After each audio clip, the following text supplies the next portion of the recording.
అందరికీ శనార్థి ఆడలకు మంగళారతి. ముందుగా ఏముంటాయి మనం ముచ్చట్ల నెత్తిరాతల గీతలే కదా. చూడు రెడ్ లైన్స్. ఎప్పుడెప్పుడని అన్నదాతల్లా పెరుగుతుంది బీపీ. సీఎం సార్ జల్దీనే చేస్తాడట 2 లక్షల రుణమాఫీ. జూన్ 12 తారీఖు నాడు సీఎం అయ్యేందుకు బాబు రెడీ. పెద్ద సుట్టమూలే హాజరు పడతాడట ప్రధాని నరేంద్ర మోడీ.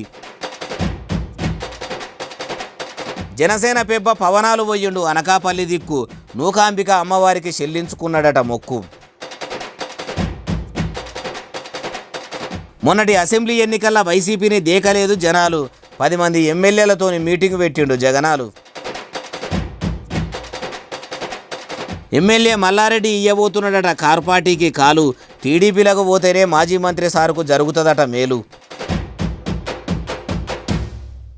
రైతు రుణమాఫీ మీద ముఖ్యమంత్రి రేవంత్ రెడ్డి సారు మీటింగ్ పెట్టిండట.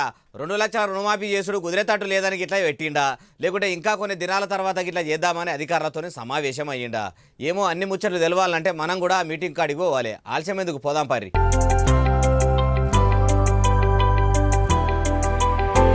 ఎట్లా చేస్తే మంచిగుంటుంది? బ్యాంక్ అధికారులు ఏమంటుర్రు? 2 లక్షల రుణమాఫీ ఎట్లా చేద్దామని ఓ దిక్కు పైసల మంత్రి బట్టి సారును, ఇంకో దిక్కు వ్యవసాయ మంత్రి తుమ్మల సారును కూసోబెట్టుకొని అన్ని ముచ్చట్లు అరుచుకున్నాడట. ఇక అధికారుల గురించి ఎరుకున్నదేనా. 2 లక్షల రుణమాఫీ చేయొచ్చు సారు, జర తిప్పలు అవుతుంది కానీ బ్యాంకులు ఒప్పుకుంటే ఎంత పని అన్నరుగా అవ్వచ్చు. బ్యాంకులతోని మాట్లాడుండ్రి, అరువులైన రైతుల రుణాలను లెక్కగట్టుండ్రి. అన్ని కాగితాలు రెడీ చేసి 10-15 దినాలల్లా నా టేబుల్ మీదికి తీసుకురండ్రి. నేను మంచిగా కమ్మలన్నీ మర్రేసి తిర్రేసి బోల్రేసి కథ మొత్తం తెలుసుకొని పైసల మంత్రి మా బట్టన్నకు పంపుతానని అన్నాడుగా అవ్వచ్చు. కానీ ఆగస్టు 15 తారీఖు లోపలనే రుణమాఫీ చేస్తానని చెప్పిండు కాబట్టి జల్దిన పనులన్నీ చేయాలని ముఖ్యమంత్రి సారు ఆఫీసర్లతోని అన్నాడుగా అవ్వచ్చు.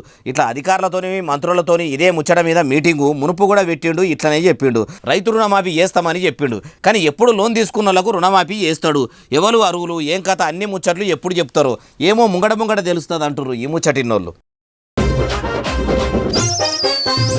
చంద్రబాబు సారు ఆంధ్రప్రదేశ్ ముఖ్యమంత్రిగా ఇమానందినందుకు ముహూర్తం చూసిరట. మరి అయ్యవాళ్ళు చంద్రాలు గారి జన్మ నక్షత్రం చూసి ఏ తారీఖు నాడు ప్రమాణ స్వీకారం పేరంటానికి ముహూర్తం పెట్టిర్రు. ఆ కార్యానికి ఎవరెవరు హాజరు పడుతుర్రు, ప్రముఖులందరికీ బాబుగారు పత్రికలు ఇచ్చి పిలిచిండా. అన్ని ముచ్చట్లు అరుచుకుందాం పరి. నారా చంద్రబాబు నాయుడు సారు మొత్తానికి ఆంధ్రప్రదేశ్ ముఖ్యమంత్రిగా ఇమానంది నవ్వుతున్నాడు. ఎప్పుడు అంటే జూన్ 12 తారీఖు నాడు దివ్యమైన ముహూర్తం ఉన్నదట. ఆ మంచి గడియల్లా మంచిగా సీఎంగా ప్రమాణ స్వీకారం చేస్తాడట. మరి ఎవరెవరు వస్తుర్రంటే చంద్రాలు సారు చుట్టాలు పక్కాల కానుంచి దగ్గరోళ్ళ దాకా అందరూ హాజరు పడతారట. అట్లనే ముచ్చటగా 3వ తేప ప్రధాని అయిన నరేంద్ర మోడీ సారు కూడా పెద్ద సుట్టమోలే హాజరు పడుతుండట. మొన్ననేమో మోడీ సారు విమానం తిన్నప్పుడు చంద్రాల సారు పోయిండు. ఇప్పుడు బాబుగారు విమానం తినేందుకు తయారైతే మోడీ సారు ఏపీకే వస్తున్నాడట. అసలే ముఖ్యమంత్రిగా విమానం తినుడాయే. అందుకే తొవ్వకాన్ నుంచి బువ్వదాకా, శాంతిర్ల కాన్ నుంచి శాఖలు తయారు చేసేదాకా దేనికి కూడా లోటు రాకుండా అధికారులు ఆ పనులల్లా మునిగిర్రట. అందరూ సూటు బూటే వేసుకున్నోళ్ళు, పేరు మోసిన పెద్ద బేరకాళ్ళు సీర్మేషకాళ్ళు వస్తున్నారట. అట్లనే కామన్ పబ్లిక్ను కూడా పేరంటానికి పిలిస్తే బాగుండుగా.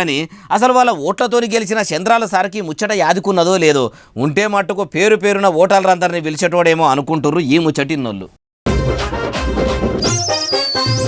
సర్కారు బడిలో చదువుకున్న వాళ్ళే ప్రయోజకులు అవుతారట. ప్రైవేట్ బడిలో లక్షలు పెట్టి చదివిన వాళ్ళంతా ఏం శాతకాని వాళ్ళేనా అంటే, ప్రభుత్వ బడిలో చదివిన వాళ్ళు పనిమంతులు అయినప్పుడు ప్రైవేట్ స్కూళ్ళల్లో చదివిన వాళ్ళు పనికి మారిన వాళ్ళే అన్నట్టే కదా. ఇంతకు ఇప్పుడు ఈ ముచ్చట ఎవరన్నారంటారా? చెప్పుడెందుకు మీరే చూడండి. చూడండి, నిన్న ప్రమాణ స్వీకారం చేసిన నరేంద్ర మోడీ గారు కావచ్చు, 12 తారీఖు నాడు ప్రమాణ స్వీకారం చేయబోయే నారా చంద్రబాబు నాయుడు గారు కావచ్చు, డిసెంబర్ 7, 2023 నాడు ప్రమాణ స్వీకారం చేసిన మీ రేవంత్ అన్న కావచ్చు, మేమందరం ప్రభుత్వ పాఠశాలల్లో చదువుకొని ఈ స్థాయికి. ఇన్నరా సీఎం రేవంత్ రెడ్డి సార్ ఏమంటున్నాడు? సర్కారు బడిలో చదువుకునే నరేంద్ర మోడీ సారు 3వసారి ప్రధాని అయ్యిండు. నారా చంద్రబాబు నాయుడు సారు ఏపీలో సీఎం అయ్యిండు. మీ రేవంత్ అన్న కూడా తెలంగాణకు ముఖ్యమంత్రి అయ్యిండని అనుకొచ్చిండు. ఇట్లా ప్రభుత్వ పాఠశాలలను పక్కకు పెట్టి ప్రైవేటు పాఠశాలలకు పోవద్దని చెప్పుకొచ్చిండు. అయ్యా ముఖ్యమంత్రి రేవంత్ రెడ్డి సారు నీతులు మంచిగానే వల్లిస్తుండ్రు. మార్పు తెస్తాము అన్నారు కదా సారు. మార్పు చదువులో కూడా తీసుకురాండ్రి. ఎట్లనంటే ప్రైవేటు బడులన్నీ కూడా మీ ప్రభుత్వం పర్మిషన్ ఇస్తేనే కదా నడుస్తున్నాయి. అవిటికి ఇచ్చిన అనుమతి రద్దు చేయండి. అట్లా చేస్తే మీరు చెప్పినట్టు ప్రైవేటు బడులకు ఎవ్వరు కూడా పోరు, ప్రభుత్వ పాఠశాలలకే లైన్లు కడతారు. అప్పుడు అందరికీ సమాన ఉచిత విద్య అందుతుంది. సర్కారు బడిలో చదివిన పిల్లలు మీ అంత తెలివిమంతులయ్యి వాళ్ళు కూడా మీ లెక్కనే నీతులు చెప్తారు. ఈడో ముఖ్యమైన ముచ్చట చెప్పుకోవాలి సారు, మీ మంత్రులు ఎమ్మెల్యేలు కలెక్టర్ల కాడ నుంచి గవర్నమెంట్ నౌకర్లు చేసేటోళ్ళు అందరి పిల్లలను కూడా ముందుగా సర్కారు బళ్ళలకు సాగదోలుమనుండ్రి. మీ మనమని కూడా ప్రభుత్వ బడిలనే వేయండ్రి. అప్పుడు ప్రైవేటు బళ్ళు మొత్తం మూతపడతాయి. పిల్లలకు ఫీజు కట్టే బాధ తల్లిదండ్రులకు తప్పుతుంది. గా ఇగురం చెయ్యండ్రి సారు.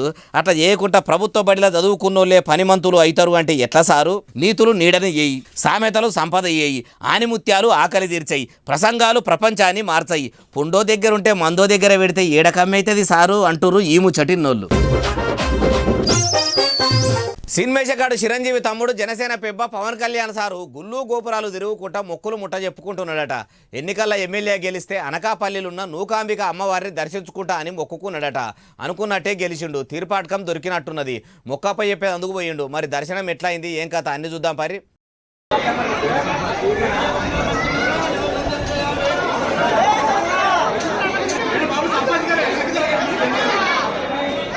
గుళ్ళకి పోయి అమ్మవారికి మొక్కుకోగానే అయ్యవార్లు కూడా మంగళారతి ఇచ్చి మంచిగా పూజలు చేసిర్రు.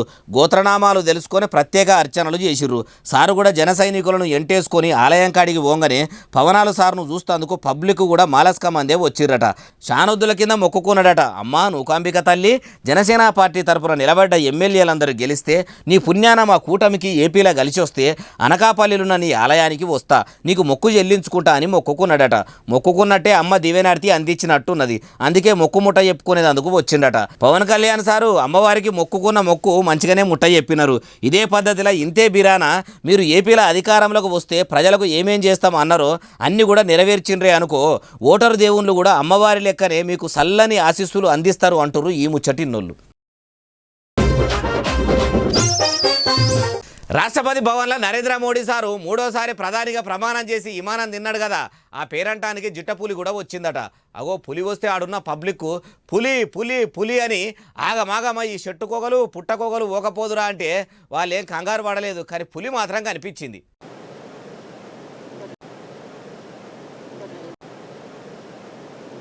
చూసిన్రా, గమనించిర్రా, ఏడనే ఎంపీ దుర్గదాస్ సారే కనిపిస్తుండు. పులి అంటివి అంటే మీరు కళ్ళు మంచిగా నలుసుకొని చూడండి. దుర్గదాస్ సారు ఇటు దిక్కు నడుస్తుంటేనే తంతెల కంటే మీదికి పరీక్ష బట్టి చూస్తే మీకే కనిపిస్తుంది. అబ్బరే కొడుక, మంచిగానే మాలస్కనే ఉన్నది కదా, అచ్చం చిరుతపులి లెక్కనే ఉన్నది. అదే అయితే ఇక్కడ దిక్కు వచ్చి అందరిని ఓ మలక పలకరించిపోయేది. మరి పులి కాకుంటే పిల్లి గిట్లా కావచ్చా? పిల్లి అంతా పెద్దగా ఉంటుందా అంటే ఏమో, పులి పోయి ఆయన పిల్లితో ఇట్లా కాలు గిట్లా జారిందో, క్రాస్ బ్రీడ్ హైబ్రిడ్ సంతానమా ఎట్లా? అట్లా కూడా కాకుంటే అది పెంచుకుంటున్న పులి అంటే ఏమో. కానీ మోడీ సారు మూడో పారి ప్రధాని అవుతుండని అడవి జీవాల తరపున హాజరు పడ్డదా అంటే ఎట్లన్నా అనుకోండి. కానీ ఇప్పుడు ఇంటర్నెట్లో ఈ వీడియో మోడీ సారు ప్రధాని అయ్యిండన్న ముచ్చట కంటే ముందుగానే బాగా ఉరుకులాడుతుంది. రాష్ట్రపతి భవన్లో రంది లేకుండా నిమ్మలంగా తిరుగుతుంటే అన్ని తోపలు దానికి తెలిసినట్టే ఉన్నాయి కదా అనుకుంటున్నారు ఈ ముచ్చటిన్నోళ్ళు. పంకపాటి పెబ్బ మాజీ ముఖ్యమంత్రి జగనాల సారు వాళ్ళ పార్టీలో గెలిచిన ఎమ్మెల్యేలను పిలుచుకొని మీటింగ్ పెట్టిండట. పసుపుకొమ్ము పార్టీ పెబ్బ చంద్రాల సారు ప్రమాణ స్వీకారం కార్యానికి పోదామా లేకుంటే ఊకుందామా అని అడిగేందుకు పిలిచిండా. అంటే ఏమో ఆడదాకా పోతే కానీ అసలు ముచ్చట తెలియదు. తెలుసుకుందాం పారి.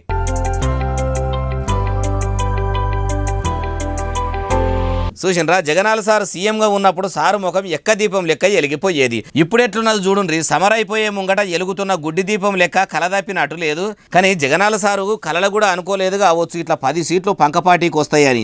ప్రజలు కూడా జగనాల సారు పెట్టిన నవరత్నాలు నచ్చకరే బాబు గ్యారెంటీలకు ఓట్లు వేసిండ్రా, లేకుంటే మంచి బ్రాండ్లు తీసుకురాకుండా అడ్డమైన కల్తీ మందు అమ్మబట్టే అని కోపంతో వేసిండ్రో ఏమో కానీ పసుపుకొమ్ము పార్టీకి అయితే పట్టం కట్టిర్రు.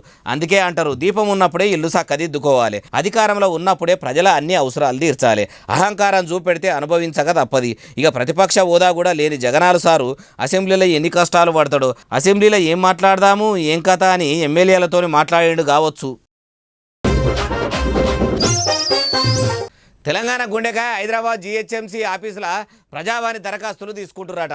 ఎవరు తీసుకుంటారు? ముఖ్యమంత్రి రేవంత్ రెడ్డి సార్కి ఇట్లా జీహెచ్ఎంసీకి పోయి ప్రజావాణి పేరంటానికి హాజరు పడ్డా. ఇంతకు ఆ పేరంటం పెట్టింది ఎవరు? ప్రజలు ఏమేమి దరఖాస్తులు పెట్టుకుంటారో అన్ని ముచ్చట్లు అరుచుకుందాం పారి.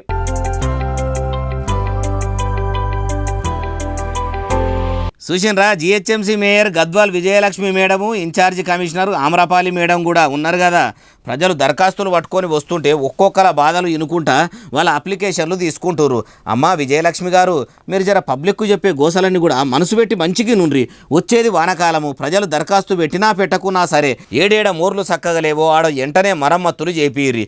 లేకుంటే వాన నీళ్లతోని సిటీ మొత్తం చెరువు లెక్కనే అవుతుంది. హైదరాబాద్లో కుక్కల గోస కూడా బాగానే ఉన్నదట, ఆవిడ బాధ కూడా లేకుండా చూడుండ్రి. అట్లనే కొన్ని జాగాల నల్లా పైపులల్లా మోరి నీళ్లు వచ్చినట్టు వస్తున్నాయట. జరా పనేందో చూడుండ్రి. లేకుంటే ఇప్పటికే మలి సర్కారు మీద మస్తు కోపంతో ఉన్నారు పబ్లిక్. మీరు గిట్లా దగ్గరుండి పబ్లిక్ అవసరాలు తీర్చకపోతే మార్పు మార్పు అని ఏలుబడిలకు వచ్చిన మీ కాంగ్రెస్ ప్రభుత్వాన్ని పట్నం ప్రజలు మార్చినా మారుస్తారు అంటారు ఈ ముచ్చటిన్నోళ్ళు. మేడ్చల్ ఎమ్మెల్యే మాజీ మంత్రి మల్లారెడ్డి సారు బీఆర్ఎస్లోకి వెళ్ళి బిస్తర్ చదువుకొని టీడీపీలో చెద్దరి వరవబోతున్నాడట. అగో గులాబీ గుడిసెలకి వెళ్ళి బయటకు వచ్చి రాష్ట్రంలో అధికారంలో ఉన్న షేయి పార్టీలో షరీక్ అవుతాడు. కానీ తెలంగాణలో శత్రువులైన సైకిల్ ఎక్కి సవారీ చేసుడు ఏంది మల్లన్న ఏమనుకుంటుండు అంటారా? చెప్తాపాన్రి. కాంగ్రెస్ సర్కార్ అధికారంలోకి వచ్చుడేందో కానీ మల్లారెడ్డి సార్కు వచ్చినన్ని కష్టాలు ఎవ్వలకు రాలేవు పోన్రి. భూములు పోవట్టే, బంగ్లాలు కూలగొట్టే, కంపెనీలు కథం కాబట్టే, కాలేజీలకు తొవ్వలు బంద్ కాబట్టే, ఉన్నాయన్నీ పోవట్టేనని పికర్తోనూ నడట. ఇట్లా ఎవ్వి పోవద్దంటే పసుపు కొమ్ము పార్టీ పెబ్బ చంద్రాలు సార్ను కలిసి టీడీపీలో జైన్ అవుతాడట. మలి సర్కారు మల్లారెడ్డి సార్ను మందలించబట్టే. అసోటిది సైకిల్ పార్టీలో చేరితే షేయి పార్టీ ఎందుకు ఊకుంటుంది అంటే షేయి పార్టీలో రేవంత్ రెడ్డి సార్ తర్వాత మస్తు మంది సీఎం సీటుకు ఎసరు పెడతారు. సైకిల్ పార్టీలో తెలంగాణలో ఎవరు లేరు కదా. ఇప్పుడు మల్లారెడ్డి సార్ చంద్రాల సార్ దగ్గరికి పోయి టీడీపీలో షరీక్ అయితే తెలంగాణ పసుపు కొమ్ము పగ్గాలు మల్లారెడ్డి సార్కు వస్తాయి కాబట్టి సారే సీఎం అవుతాడని ఆశపడుతున్నట్టు ఉన్నాడు కావచ్చు. 10 ఏళ్ళు పాలన చేసిన కారు పార్టీనే కనబడకుండా చేసిర్రు. పచారలేని పసుపు కొమ్ము పార్టీ ఏం చేస్తుంది? మల్లారెడ్డి మనసులో కూడా ఏమున్నదో, మళ్ళా తెలుగుదేశాన్ని తెలంగాణలో ఎలిగిద్దాం అనుకుంటుండో ఏమో మరి లోపడి గుట్టు మల్లన్నకే ఎరక అంటుర్రు ఈ ముచ్చటి ఇన్నోళ్ళు. ఓ మనిషి పోయి నీళ్ళలా వండుకున్నాడు. అట్లా 1 గంటనో 2 గంటలో కాదు 5 గంటలు నీళ్ళనే పీనుగు లెక్క కదలకుంటావు అన్నాడట. చూసిన వాళ్ళకి ఏమనిపిస్తుంది చెప్పుర్రి? ఎవరో మనిషి నీళ్ళలా పడ్డాడని పోలీసులకు ఫోన్ చేసి చెప్తే వచ్చిన రక్షక భటులు సచ్చిండు అనుకుని లేపి చూస్తే ఏమంటున్నాడో ఈనుండ్రి. ఎందుకు అనుకున్న వాళ్ళ ఈ చల్లదనానికి ఎండకు చేయలేక కన్నీకి ఓడిపోయి వచ్చిన సార్, కన్నీకి పొయ్యి ఓడిపోయి వచ్చిన గెవలేక ఏం చేసావు? 10 రోజుల నుంచి గణేట్ చేత నాతో గట్టించి నా కష్టం దోచుకొని గణేట్ రాయి కట్టు నాకు అంటే డబ్బులు ఇచ్చారు. కానీ క్షమ పొద్దున 7 నుంచి సాయంత్రం 7 దాకా ఇవి చేస్తారు సార్. 12 గంటలు ఇబ్బంది అవుతుంది. నీకోసం 108 పోలీసు వాళ్ళు వచ్చిండు. నువ్వు చనిపోయినా అని కంప్లైంట్ చేస్తే పోలీసు వాళ్ళు వచ్చింది నీకోసం. ఏడు చేస్తావు పని నువ్వు? కాజీపేటలో సార్. ఎవరి దగ్గర? ఇక్కడ దాకా ఎట్లా వచ్చినావు? ఎవడే లేదు సార్, అడ్డమైందే. అంతేనా? తీసుకుపోయాడా, వదిలిపెట్టాడా, అయిపోయిందా పని, వచ్చాడు డబ్బులు. సార్ దయచేసి మిమ్మల్ని అందరినీ ఒకే రిక్వెస్ట్ చేస్తున్నా, ఒక్క 50 రూపాయలు ఇచ్చుకుంటే నేను కంపల్సరీ చేద్దాం కానీ లోపల జారిపోతే ఎట్లుండి మరి? ఎక్కడికి? లోపలికి. నేను దారి పాపనే పట్టుకున్నా సార్. అంతేనా? ఏదో పట్టుకున్నావు? అది రాయిని పట్టుకున్నావు? ఏం పట్టుకున్నావు? రాయిని పట్టుకున్నా. పిఠాపురంలో ఫ్లెక్సీల రాజకీయం నడుస్తుంది. అగో ఫ్లెక్సీలతో కూడా రాజకీయం చేస్తారా అంటే ఏమో మరి. ఆడనైతే జనసేనోళ్ళు ఫ్లెక్సీలు కట్టుకుర్రట. అట్లా కట్టిదే కొందరి కంట్లే వాడుడే ఆలస్యమే లేదు. పవన్ కళ్యాణ్ అంటే పడనోళ్ళేనో ఎవరో అవిటి పర్ర చింపేసిర్రట. ఎంత ఖర్చు పెట్టి కట్టించిర్రో ఏం కథనో ఎట్లా చింపేసిర్రో చూడుర్రి.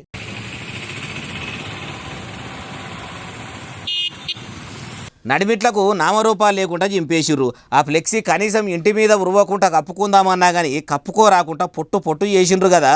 ప్రపంచ పటంలో పిఠాపురం పేరు అని రాసి పెడితే కనీసం పిఠాపురం గడ్డ మీదనే ఆ పేరు లేకుండా చేస్తాట్టు చేసిండ్రు కదా. మరి ఇది ఏడనంటే పిఠాపురం దగ్గరలోనే పాదగాయ కాడనట.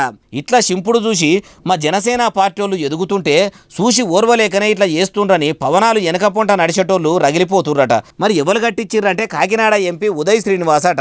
ఉదయం పోయి చూస్తే ఇట్లా చినిగిపోయి ఉన్నదట. ఫ్లెక్సీలు కట్టుకుంటే కూడా కళ్ళు మండుతున్నాయా. చింపనైతే చింపిర్రు. మరి ఈ పంచాది ఏడదాకా పోతుందో, ఎంత పరిశాన్ తెచ్చి పెడుతుందో అని పరిశాన్ అవుతుర్రట. ఇసొంటివి చూసే అత్త మీద కోపం దుత్త మీద తీసిందనే శాస్త్రం పుట్టింది కావచ్చు అంటారు ఈ ముచ్చటిన్నోళ్ళు. మరి ఎన్ని దినాల సంది పోలీసుల ఇన్నోవా కారును రోడ్డు మీద ఆపాలనుకున్నాడో ఏమో కానీ ఒకడు నోట్లే ఏలు పెడితే అంతేదాకా తాగిండు. ఆనంగా పోతున్న పోలీసుల కారును ఆపిండు. ముంగడికి ఓనియాడు, వెనకకు రానియాడు. ఎంత హంగామా చేసిండో చెప్పుడు కంటే చూసుకుంటా ముచ్చటింటేనే మీకు మంచిగా అర్థమవుతుంది. చూడుండ్రి.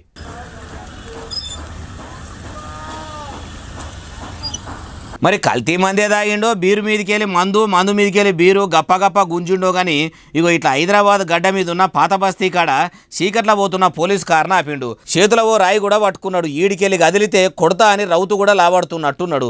ఎవరన్నా ఆపుదామని ముంగడికి పోదామంటే పిచ్చోని చేతుల రాయి అన్నట్టు తాగుబోతు చేతుల రాయి ఉన్నట్టున్నది. అట్కాయిస్తే ఆయనత మమ్ములను కూడా ఏడ చేస్తాడో అని ఆడున్నోళ్ళు ఎవ్వరు కూడా అంత సాహసం చేయనట్టున్నారు. ఆగో ఎట్లా దొలుకుతున్నాడో చూడండి. నీ తాగుట్ల రాయి వాడ ఏ పాడి తాగిండో చూడు, నిలగొడలేదు. మరి ఎప్పుడన్నా పోలీసులు ఈ మద్యపాన ప్రియుణ్ణి మందలించిర్రు. పోలీస్ స్టేషన్కు పోతే ఈయనకు చక్కగా మర్యాదలు చేయలేదో కానీ మొత్తానికైతే ఇంత హంగామా చేసిండు. లోపల మందు ఎట్టెట్లా పని చేస్తుంటే మనిషి కూడా అట్లా పర్ఫార్మెన్స్ చూపెట్టిండు. ఇట్లా మాలస్క చెప్పే సతాయించిండట. ఏం తాగుడో ఏమో అట్లా పోలీసు వాహనానికి అడ్డం తిరిగి రక్షక భటుల విధులకు ఆటంకం కలిగించినట్టే కదా. ఈ తాగుడేందో తమాషాలు చేసుడేందో. అయ్యగారిని ఠానాకు తరలించే రక్షక భటులు మర్యాదలు మంచిగానే చేసి ఉంటారు. ఇంతకు ఇది ఏడైందో చెప్పలేదు కదా. హైదరాబాదులో ఉన్న పాత బస్తీలనట. అంగన్వాడీ సెంటర్లో పెట్టే కోడిగుడ్లు కంపు వాసన వస్తున్నాయట. కుళ్ళిపోయిన కోడిగుడ్లనే పిల్లలకు, తల్లులకు, గర్భిణీలకు పెడుతురట. అవి తిన్నోళ్ళు వాంతులు కూడా చేసుకుర్రట. పౌష్టికాహారం పెట్టుమని పౌర సరఫరాల శాఖలు చెప్తుంటే అట్లా పాడైన గుడ్లు ఏడబెడుతుండ్రు అంటారా? అన్ని ముచ్చట్లు చెప్తా పారి.